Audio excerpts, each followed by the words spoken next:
हिंदुस्तान में भाईचारे से रहते हैं, लेकिन एक नैरेटिव सेट किया गया है 2014 के बाद कि मुसलमानों की पार्टी ओवैसी की कर दी जाए और हिंदुओं की पार्टी बीजेपी की कर दी जाए, बाकी सबको खत्म कर दिया जाए। बीजेपी मुसलमानों का डर दिखा करके हिंदुओं का वोट ले रही है, ये हिंदुओं का वो डर दिखा करके मुसलमानों का वोट ले रहे हैं। इसके अलावा इनकी राजनीति में कुछ नहीं है। मुसलमानों को बेवकूफ बनाना छोड़ दीजिए, अब ये कौम बेवकूफ बनने वाली नहीं है। आप ये बताइए, जब भी कोई मुद्दा आता है असदुद्दीन ओवैसी के सामने माइक लगा दिया जाता है, वो बात करते हैं जो बात बीजेपी को बेनिफिट पहुंचाती है या हिंदू मुसलमानों में कंट्रोवर्सी पैदा होती है। पी चिदम्बरम जरा सा मोदी जी के खिलाफ बोला, जेल गए। आजम खान भाजपा के खिलाफ, आरएसएस के खिलाफ बोले, जेल गए। ये 8 साल 9 साल से रेगुलर मोदी के खिलाफ बोल रहे हैं, हिंदुओं के खिलाफ बोल रहे हैं, इनके ऊपर आज तक केस भी नहीं हुआ। तो मीडिया का और भारत सरकार का ये गठबंधन है कि उस आदमी का चेहरा ज्यादा दिखाओ जो कंट्रोवर्सी पैदा करे, जो बीजेपी को बेनिफिट दिला सके।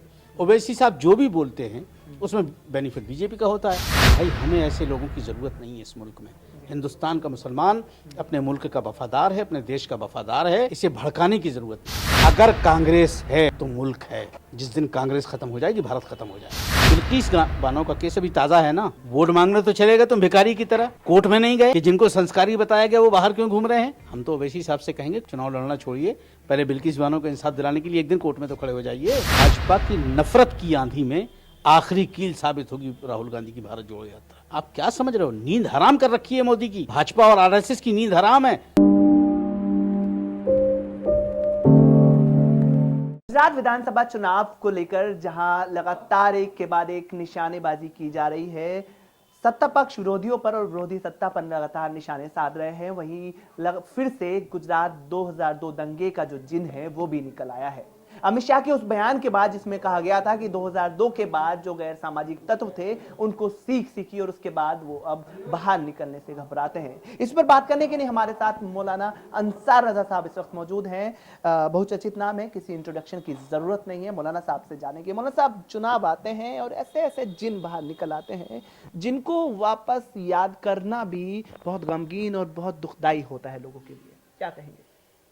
देखिए, सबसे पहले तो मैं एक बात ये कहना चाहता हूँ कि देश के गृह मंत्री ने जो बयान दिया है सबक सिखाने वाला जी कि 2002 में हमने सबक सिखाया था, जी मुझे लग रहा कि इलेक्शन कमीशन को इस पर संज्ञान लेना चाहिए था। जी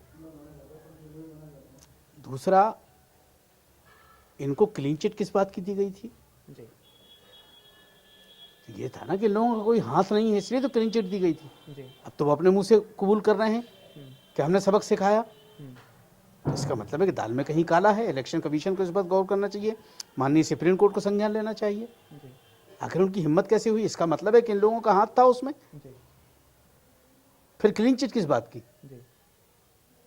तो मुझे लग रहा है कि देश समझ रहा है इन सब चीज़ों को।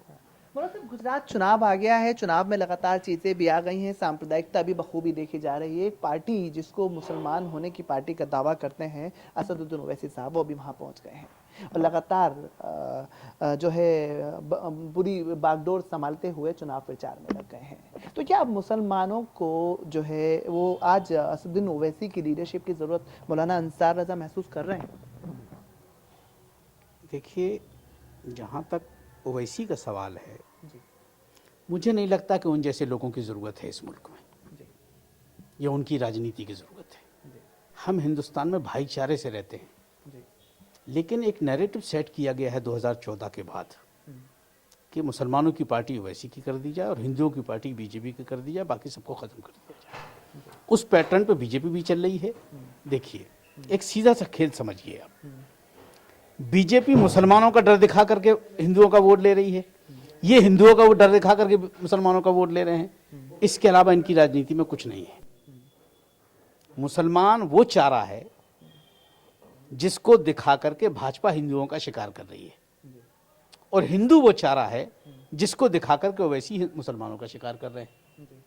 देखिए, एक बात अच्छी तरीके से समझ लीजिए, जिन्ना के बाद या मुस्लिम लीग के बाद हिंदुस्तान में किसी मुस्लिम पार्टी की जरूरत नहीं है। जिस दिन मुस्लिम पार्टी डेवलप हो जाएगी, ये मुल्क फिर बढ़ जाएगा, बटने के दहाने पे आ जाएगा। मैं नहीं चाहता हूं कि मेरा प्यारा भारत अब बटे। हम लगातार देखते हैं कि कई बार ऐसा होता है कि मुसलमानों के जो मुद्दे हैं उनको उठाने के लिए कोई लीडर नहीं नजर आता है। तब एक बड़ा सवाल मुस्लिम तबके में ये उठता है कि आखिर देश की सबसे बड़ी दूसरी अक्सरियत का मुद्दा अगर मुख्य विपक्षी पार्टियां नहीं उठाएंगी तो कौन उठाएगा? तब एक चेहरा दिखता है, कहीं ना कहीं वो चेहरा नजर आता है और वो चेहरे को असदुद्दीन ओवैसी की शक्ल के तौर पर देखा जाता है। जैसे कोई मुद्दा बताइए आप जो उन्होंने मुद्दा उठाया सिवाय कंट्रोवर्सी वाले मुद्दे के।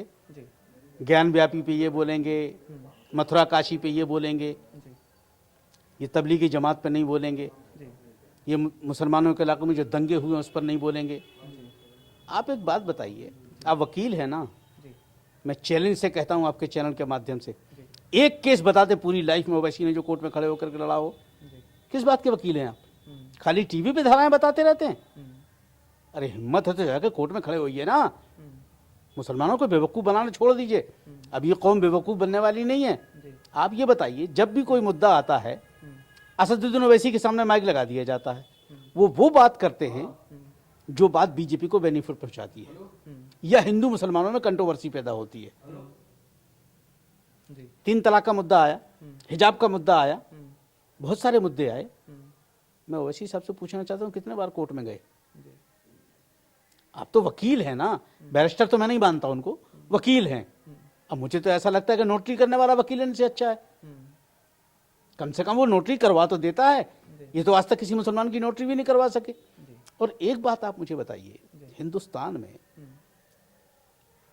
पी चिदम्बरम जरा सा मोदी जी के खिलाफ बोला, जेल गए। आजम खान भाजपा के खिलाफ, आरएसएस के खिलाफ बोले, जेल गए।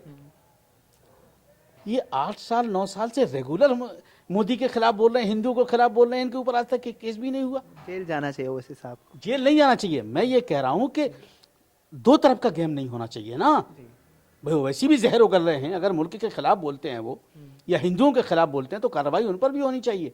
हम बोले तो हमारे ऊपर भी होनी चाहिए।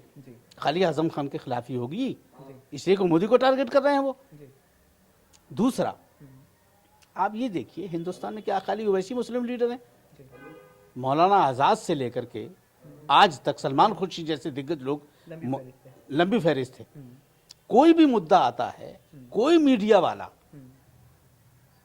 ना तो तारिक अनवर के पास जाता है, ना सलमान खुर्शीद के पास जाता है, ना शकील अहमद के पास जाता है, सीधा ओवैसी के पास पहुंचता है। आखिर क्यों?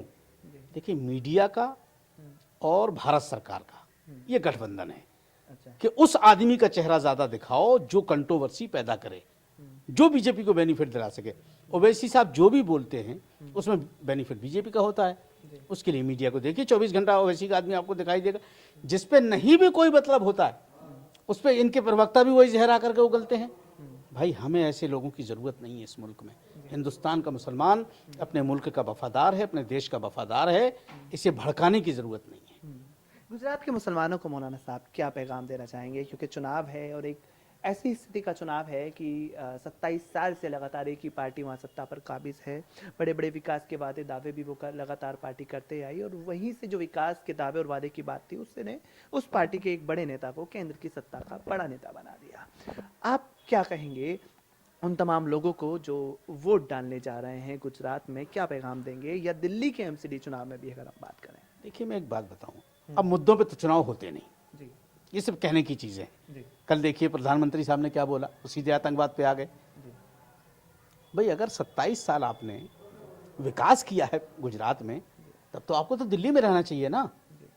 आप क्या कर रहे हैं गुजरात में पड़े पड़े? इसका मतलब है कि आपको खतरा नजर आ रहा है। नंबर 1। नंबर 2, जहां तक आपने ओवैसी का जिक्र किया कि वहां वो पहुंच गए हैं, वो सब जगह जहां बीजेपी को फायदा होना होता वहां पहुंच जाते हैं। वो जैसे बिहार गए, बेनिफिट पहुंचाया उन्होंने बीजेपी को। अभी लास्ट जो चुनाव हुआ है, वाइस इलेक्शन जो हुआ है, आरजेडी का कैंडिडेट हार गया क्योंकि ओवैसी का कैंडिडेट 16,000 वोट लेकर के चला गया। यही हाल ये गुजरात में करने वाले हैं। सीट तो एक भी आनी नहीं है। जो 1,000-2,000 वोट इनको मिलेंगे वो कांग्रेस का ये नुकसान पहुंचाएंगे। और एक बात मैं आपको बता दूं, अगर कांग्रेस है तो मुल्क है। जिस दिन कांग्रेस खत्म हो जाएगी, भारत खत्म हो जाएगा। बहुत तबाही के दहाने पे, नफरत के दहाने पे ला करके भाजपा ने खड़ा कर दिया है मुल्क को, और इस वक्त कांग्रेस के हाथ मजबूत करने की जरूरत है। मैं गुजरात के लोगों से कहूंगा कि बिहार का नक्शा आपने देख लिया, बंगाल का नक्शा आपने देख लिया। बंगाल भी तो गए थे ना ये बीजेपी के कहने पे, जमानत नहीं बचा सके कहीं। बिहार में तो खेल बिगाड़ दिया था मौलाना साहब। खेल बिगाड़ा उन्होंने, खेल बिगाड़ा। 5-6 सीट, 15-16 सीट, वो गए ही खेल बिगाड़ने के लिए गए थे वहाँ। और गुजरात भी इसीलिए गए हैं। हम तो एक बात बता रहे हैं बिल्किस बानो का केस अभी ताज़ा है ना, बिल्कुल। हाँ। है। वोट मांगने तो चले गए तुम भिखारी की तरह, हाँ। कोर्ट में नहीं गए कि जिनको संस्कारी बताया गया वो बाहर क्यों घूम रहे हैं। हम तो ओवैसी साहब से कहेंगे कोर्ट चुनाव लड़ना छोड़िए, पहले बिल्किस बानो को इंसाफ दिलाने के लिए एक दिन कोर्ट में तो खड़े हो जाइए। खाली बहका करके नौजवान, कुछ नौजवान बहक गए, इसमें कोई शक नहीं, कुछ नौजवान बहके हैं ओवैसी के कहने पे, लेकिन मैं उन नौजवानों से गुजारिश करूंगा कि इनके बहकावे में ना, ये कुछ नहीं कर पाएंगे। अपने सगे भाई को तो बचा नहीं सके, जो एमएलए होकर के 14 दिन तोड़ दिया पुलिस ने, उस सगे भाई को तो बचा नहीं सकी, हमारी क्या हिफाजत करेंगे ये मुसलमानों के लीडर बनेंगे। अपने सगे भाई को नहीं बचा सके, क्यों नहीं बचा सके? कि उसने अभद्र भाषा का इस्तेमाल किया था। ये ना तो हमारा मजहब इजाजत देता है और ना संविधान इजाजत देता है। जिस तरह से हालात हम देख रहे हैं, जिस तरह से चीज़ें हम देख रहे हैं, एक के बाद एक बयान आता है, उसके बाद पूरे के पूरे चुनाव को एक के बाद एक राज्य हमने देखा ध्रुवीकरण के तहत पूरा का पूरा माहौल बदल दिया जाता है। ये सियासत मौलाना अंसार रजा कब इस सियासत का खात्मा देख रहे हैं? असल में जानते हैं क्या है, भारत जोड़ो यात्रा क्या इस सियासत पर कोई कील ठोक पाएगी, कोई नुकसान कर पाएगी सियासत का? देखिए, जहाँ तक, पहले मैं एक बहुत मज़े की बात आपको बताऊं, हिंदुस्तान में ईसाइयों की भी पार्टी है, मुसलमान की भी पार्टी है, सिखों की भी पार्टी है और हिंदुओं की भी पार्टी है, ठीक है। सिख कभी गुरु नानक के नाम पे वोट नहीं मांगता, कभी नहीं देखा होगा आपने। मुसलमान अपने पैगंबर के नाम पे कभी वोट नहीं मांगता, ईसाई ईसा मसीह के नाम पे वोट नहीं मांगता, लेकिन भाजपा राम के नाम पे, राम मंदिर के नाम पे, ज्ञानव्यापी के नाम पे, मथुरा के नाम पे, काशी के नाम पे, इस पर वोट मांगती है, चूंकि विकास के नाम पे जीरो है। अब जहां तक सवाल है आप राहुल गांधी की भारत जोड़ो यात्रा का, मैं एक बात बता दूं, भाजपा की नफरत की आंधी में आखिरी कील साबित होगी राहुल गांधी की भारत जोड़ो यात्रा। आप क्या समझ रहे हो, नींद हराम कर रखी है मोदी की, भाजपा और आरएसएस की नींद हराम है। आपने देखा नहीं, स्मृति ईरानी ने तस्वीरें उल्टी लगा दी, आरती, मतलब वो हमारे यहाँ एक कहावत है कि भले हमारा शौहर मर जाए सौतन विधवा होनी चाहिए, तो बीजेपी का हाल वही है कि भले आरती की थाली उल्टी हो जाए लेकिन राहुल गांधी को उल्टा होना चाहिए। राहुल गांधी को उल्टा करने के चक्कर में बीजेपी के जो तमाम मामलात हैं उनमें हमने देखा कि राहुल पर एक सवाल, जो बड़ा सवाल उठा रही है बीजेपी, वो ये उठा रही है कि चुनाव गुजरात में हो रहा है, चुनाव दिल्ली में हो रहा है और राहुल साउथ में यात्रा कर रहे हैं, तो कैसे साउथ का वो असर नॉर्थ तक पहुंच पाएगा? मौलाना साहब देखिए, राहुल गांधी को पता है कि 27 साल से लोग बेहाल हैं जी, इसलिए हमें जाने की जरूरत नहीं, वहां का वोटर खुद फैसला करेगा। मोदी जी ये समझ रहे हैं कि यार 27 साल में हमने कुछ किया तो है नहीं, इसलिए वो वहां डेरा डाले हुए हैं। राहुल गांधी पूरे दिन फुल टाइम राजनीति नहीं करते, वो देश के लिए राजनीति करते हैं, और मोदी जी फुल टाइम राजनीति करते हैं। अब जैसे यहां से फारिग होंगे गुजरात से, अब मध्य प्रदेश, छत्तीसगढ़, राजस्थान में लग जाएंगे, इनके पास कोई काम। बीजेपी के लोगों का मौलाना साहब अलग ही कहना है, उनका कहना है कि उनको दिख रहा है कि उनका कोई वजूद नहीं आ रहा है, इस बार जो पहले सीटें थी वो इस बार भी जा रही हैं, इसलिए वहां जाके खुद को बदनाम नहीं करना चाहते राहुल गांधी गुजरात।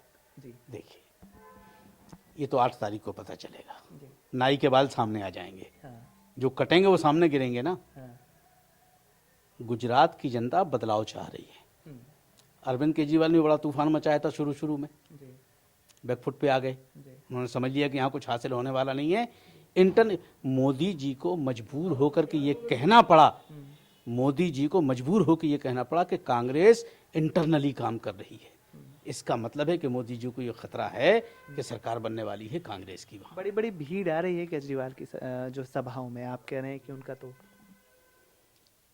हाँ, तो भीड़ तो सब देखिए, ऐसा है कि जब मदारी आता है तो तमाशा देखने के लिए भीड़ तो आ ही जाती है। जी, वो सब भीड़ वोट में कन्वर्ट हो तो समझ में आता। हिमाचल में क्या किया इन्होंने, बड़ा तूफान मचाया था ना, वहां भी तो भीड़ इकट्ठी हो रही थी।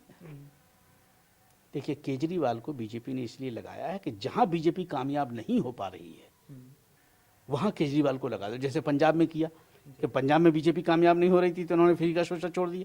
अच्छा, कमाल इस आदमी का देखो कि दिल्ली में इलाका वाई इलाका शराब के ठेके खोल रहे हैं। कमाल देखो आप इस आदमी का, कैसे आदमी को नींद आती है। और पंजाब में जाकर के नशा मुक्ति केंद्र चला रहे हैं, अभियान चला रहे हैं, है ना कमाल इस आदमी का। पंजाब में नशा मुक्त करेंगे और दिल्ली वालों को नशेड़ी बना रहे हैं। कैसे नींद आती है इस आदमी को। और ये वही आदमी है ना जो कहता था कि भारत सरकार, कांग्रेस सरकार एडवर्टाइजमेंट पे खर्च कर रही है, फलाने पे खर्च कर रही है। आज देखो पूरी दिल्ली पटी पड़ी है एडवर्टाइजमेंट से।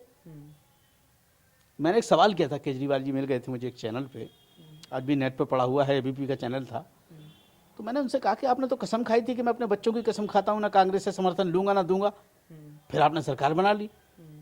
तो अब देखिएगा उनका जवाब क्या है। जो आदमी कुर्सी के लिए अपने बच्चों की कसम खा सकता है, जो अपने सगे बच्चों का नहीं हो सका, वो दिल्ली की जनता का क्या होगा। ये समझने वाली बात है। तबलीगी जमात पे क्या किया इन्होंने। आखिर पूरी दुनिया में तबलीगी जमात को बदनाम करने का जो सेहरा है वो केजरीवाल के सर जाता है। पूरी मीडिया में जो 1.5 महीने तमाशा मचाया गया, आखिर बाद में क्लीन चिट मिली, उसके बाद केजरीवाल दिखाई नहीं दिए। दिल्ली में दंगे हुए, कहाँ थे ये कहाँ थे, ओवैसी कहाँ थे। ये ऐसे टाइम पे नहीं आते, जब हिंदू मुसलमानों को भड़काना होता तब ये मैदान में आते हैं। तो हिंदू और मुसलमानों को भड़काने के लिए ओवैसी या केजरीवाल जो है वो मैदान में आते हैं, ये मौलाना अंसार रजा का कहना है। लेकिन ये एक बड़ा दिलचस्प जो मामला है, वो गुजरात की बात करें या दिल्ली की बात करें, वो देखने को मिल रहा है कि सीधा असदुद्दीन ओवैसी की मजलिस का नुकसान जो है वो कांग्रेस को पहुंचता हुआ बताया और दिखाए जाने की कोशिश की जा रही है। दिल्ली से कैमरा पर्सन सिराज के साथ द नेशन के लिए सैयद करम रहमान।